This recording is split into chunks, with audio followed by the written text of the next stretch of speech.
మంది ఉన్నారు. బాలరంగమన్న గారు, మల్లన్న గారు, వేదిక మీద ఉన్న పార్టీ సీనియర్ నాయకులు, ఉద్యమకారులు, మా సోదరీమణులు, బీఆర్ఎస్ కుటుంబ సభ్యులు, చాలామంది జర్నలిస్టులో కూడా ఆనాడు తెలంగాణ ఉద్యమంలో భాగస్వాములైనటువంటి మా జర్నలిస్ట్ సోదరులు, మీడియా మిత్రులందరికీ పేరు పేరున నమస్కారం. నవంబర్ 29 అంటే ఒక చరిత్ర. మనం మొన్ననే అనుకున్నాం, నవంబర్ 29 లేకపోతే డిసెంబర్ 9 ప్రకటన లేదు, డిసెంబర్ 9 ప్రకటన లేకపోతే మనకు తెలంగాణ రాష్ట్రమే లేదు. ఇవాళ ఉద్యమం అనేది ఇవాళ నవంబర్ 29 ఒక కీలకమైనటువంటి ఉద్యమాన్ని మలుపు తిప్పినటువంటి దినం. మన సిద్దిపేటకు ఉద్యమానికి కూడా చాలా అవినాభావ సంబంధం ఉంది. 2001లో కోనాయిపల్లి వెంకటేశ్వర స్వామి దేవాలయంలో పూజ చేసి గులాబీ జెండా ఎత్తడం ఒక చరిత్ర. 2001లో సిద్దిపేట ఉప ఎన్నికల్లో ఆనాటి అధికార పార్టీ డబ్బుల ధనదాహానికి, ఆ అధికార దుర్వినియోగాన్ని తిప్పికొట్టి కేసీఆర్ను గెలిపించిన సిద్దిపేట గడ్డది ఒక చరిత్ర. అదేవిధంగా 2009 తెలంగాణ ఉద్యోగ గర్జన సిద్దిపేటలో జరిగింది. హైదరాబాద్ ఫ్రీ జోన్ కాదు, హైదరాబాద్ ఆరో జోన్లో అంతర్భాగమని సిద్దిపేటలో జరిగిన ఉద్యోగ గర్జన ఒక చరిత్ర.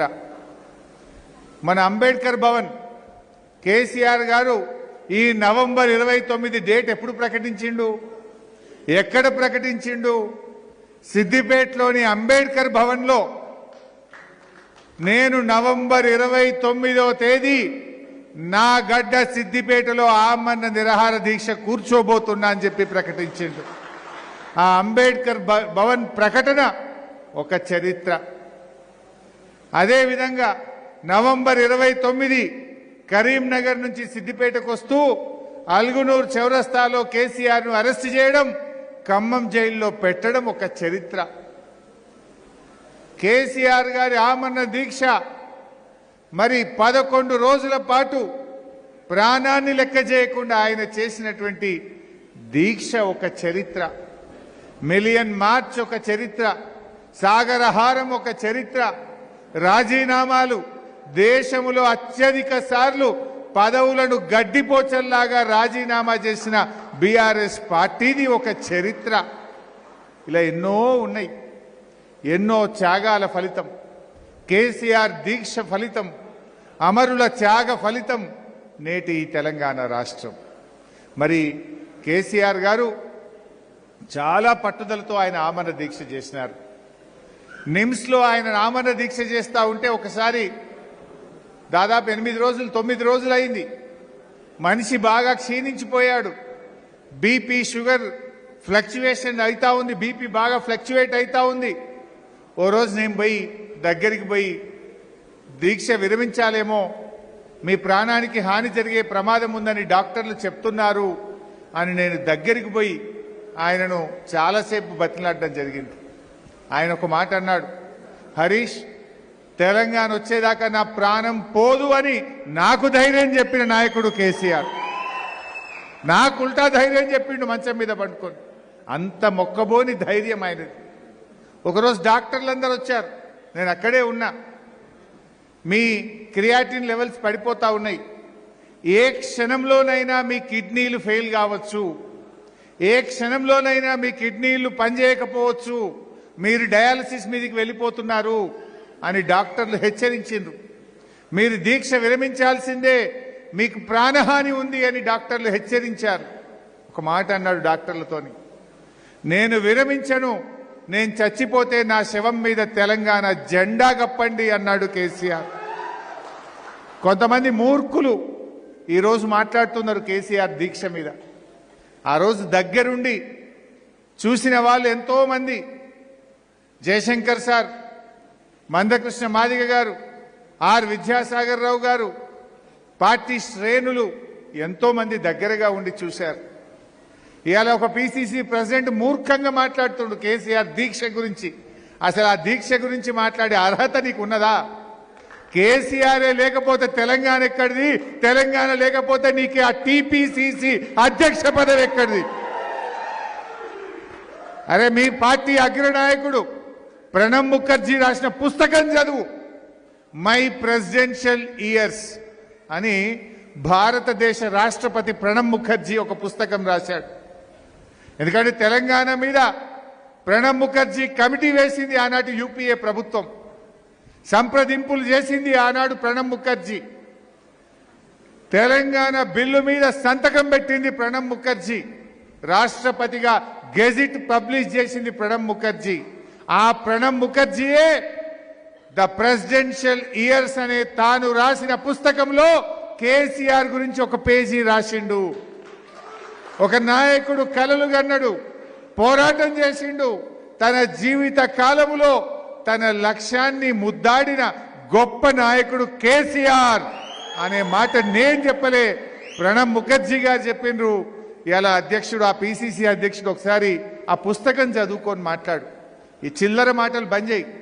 కేసీఆర్ దీక్ష లేకపోతే డిసెంబర్ 9 నాడు చిదంబరం ప్రకటన చేస్తుండేనా?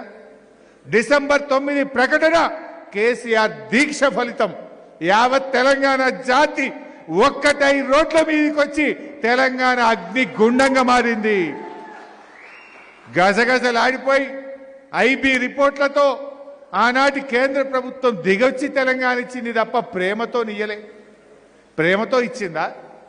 కేసీఆర్ దీక్ష లేకపోతే తెలంగాణ ప్రకటన వచ్చునా? ఇలా దీక్షలు మన వంతు, కక్షలు కాంగ్రెస్ వంతు. దీక్షలు చేసింది బీఆర్ఎస్ నాయకులు. 1531 రోజులు సిద్దిపేట గడ్డ మీద నిరంతర నిరాహార దీక్ష సాగింది కదా. ఎన్ని దీక్షలు చేసినాం? పాపం మా అహ్మద్ లాంటి వాళ్ళు పండుగలు పబ్బాలు లేకుండా కొట్లాడినారు కదా. ఆ దీక్షా శిబిరానికి జస్టిస్ శ్రీకృష్ణ కమిటీ వచ్చింది సిద్దిపేటకు. ఆనాడు జస్టిస్ శ్రీకృష్ణ కమిటీ డేట్ వచ్చి 2010 ఆగస్టు 25. 2010 ఆగస్టు 25 నాడు సిద్దిపేట నిరాహార దీక్ష శిబిరానికి జస్టిస్ శ్రీకృష్ణ కమిటీ వచ్చి అందరి అభిప్రాయాలు తీసుకున్నది. అక్కడి నుంచి చిన్నగుండెవెల్లికి పోయింది. చిన్నగుండెవెల్లిలో మా శంకరక్క, మా చాలా మంది నాయకులు అద్భుతంగా ఎందుకు తెలంగాణ కావాలో బల్ల గుద్ది ఆనాడు జస్టిస్ శ్రీకృష్ణ కమిటీకి చెప్పిండ్రు మా చిన్నగుండెవెల్లి ప్రజలు. అరే ఆ చిన్నగుండెవెల్లే కాదు, చాలా ఊర్లు చిన్నగుండెవెల్లి నుంచి సిద్దిపేట ఆర్డీఓ ఆఫీస్కు వేల మంది మార్చ్ ఫాస్ట్ మా తెలంగాణ మాకు కావాలని పాదయాత్రలు చేసిండ్రు, ధర్నాలు చేసిండ్రు. ఎన్నో గొప్ప గొప్ప త్యాగాలు, పోరాటాల ఫలితం ఇవాళ తెలంగాణ. దీక్షలు మన వంతు, ఇవాళ కుట్రలు కాంగ్రెస్ వంతు, కక్షలు. ఇవాళ ఉద్యమాలు మన వంతు, ఉత్తుత్త హామీలు కాంగ్రెస్ వంతు. మిలియన్ మార్చ్ మన వంతు, మిలియన్ల కొద్ది డబ్బులు ఢిల్లీకి మూటలు కట్టుడు కాంగ్రెస్ వంతు అయిపోయింది. రేవంత్ రెడ్డి కూడా ఇలా మాట్లాడుతుండు. అయ్యా రేవంత్ రెడ్డి, అసలు తెలంగాణ ఉద్యమంలో నీ మీద ఒక్క కేసు ఉన్నదా? ఒక్క కేసు? మా మీద వందల కొద్ది కేసులున్నాయి, 370 కేసులున్నాయి నా మీద. నీ మీద ఒక్క కేసు ఉన్నదా? నువ్వు ఒక్కనాడన్న తెలంగాణ కోసం రాజీనామా చేసినావా రేవంత్ రెడ్డి? రైలు రోకో చేసినావా నీ ముఖానికి? నువ్వు కూడా ఇవాళ తెలంగాణ ఏదో అడ్డిమారి గుడ్డి దెబ్బలో ముఖ్యమంత్రి అయినావు. నువ్వు కూడా మాట్లాడతావు తెలంగాణ గురించి. ఆనాడు తెలంగాణ ఉద్యమకారుల మీద ఇదే కరీంనగర్కు పోతూ తుపాకీ పట్టుకొని బయలుదేరిన రైఫిల్ రెడ్డివి నువ్వు. తెలంగాణ ఉద్యమ చరిత్ర రాస్తే కేసీఆర్ త్యాగాల గురించి రాస్తారు, రేవంత్ రెడ్డి ద్రోహం గురించి రాయాల్సి వస్తుంది. నీదొక బ్లాక్ పేజ్. తెలంగాణ ఉద్యమ ద్రోహివి నువ్వు. మేమందరం రాజీనామాలు చేస్తే జిరాక్స్ కాగితాలు ఇచ్చి ముఖం చాటు వేసిన ద్రోహి రేవంత్ రెడ్డి. ఇవాళ ఆయనకు ఇవాళ తెలంగాణ ఉద్యమంకు ద్రోహం చేసిన ఆయన కోదండరామరెడ్డికి ముద్దయిపోయిండు. ఉద్యమాలు చేసిన మేము చేదైపోయినాం. ఉద్యమ ద్రోహి రేవంత్ రెడ్డి కోదండరాంకు ముద్ద